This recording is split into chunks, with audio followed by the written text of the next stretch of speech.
Hello, students. Mr. Young here. I hope all of you are doing well. So today we have a new English video, and I just want to take a few minutes and talk to you about the importance of reading. Why is reading so important? Well, there are many reasons. I could spend a whole hour talking to you just about why you should be reading a book. But we only have a few minutes, so I want to talk to you about the most important reasons.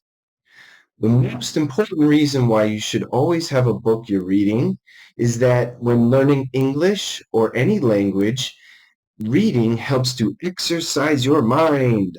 Okay, you're always trying to get new ideas and new words, and reading is very good. It helps to exercise your mind. Now, another important reason why you should always be reading a new book is that it expands your horizons. It allows you to go into worlds that you never knew existed. It allows you to travel to places that you never could go before. It allows you to see the world through the eyes of someone new, a new character like Harry Potter or Alice in Wonderland, one of my favorite books.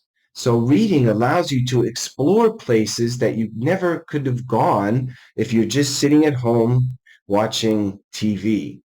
Now, TV is fun, watching a movie is fun, but the books are always better than the movies.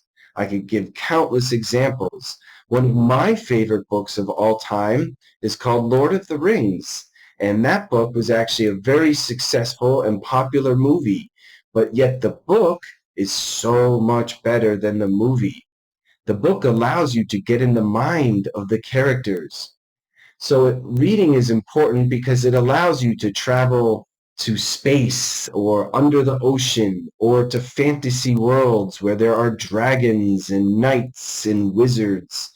So that's one very important reason why you should always read a book, because it allows you to exercise your imagination.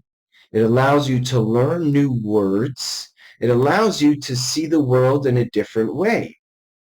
And it's important to read different books because the author who writes the books, you can, through them, you can see different ways that English is used to communicate ideas. So reading is so important. I always have a book I'm reading. In fact, this book I showed you before, Alice in Wonderland, is a book that I read as a child, but I've also read this book as an adult. And it's a very, very interesting book, and there's movies about it as well. I also love history, so I read history books as well. Usually, I like to read a book that's called fiction, which is about made up people, made up places. And then I also like to read a history book as well after I'm finished, because I can learn about the world that we live in. When you read about history, you learn about people who have been gone for hundreds of years, but yet their ideas and their words still come down to us through history. That's why reading is so important. Not only can you travel to space and fantasy places, but you can also travel back in time and learn about our ancestors and about people and places that are long gone. So the most important lesson is sometimes you have to put down your phone and pick up a book, okay? But also, sometimes there are books on your phone.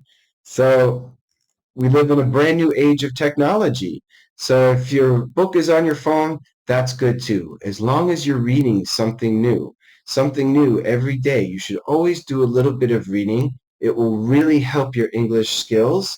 It'll help you learn new words, and it shows you how different authors can write. So that's all for today, guys. The importance of reading cannot be underestimated. You should always read, all right? I've been reading books my whole life, ever since I was a small child, even till today. So learn something new every day, read a book, and I'll see you next time. So this is bye-bye. Take care.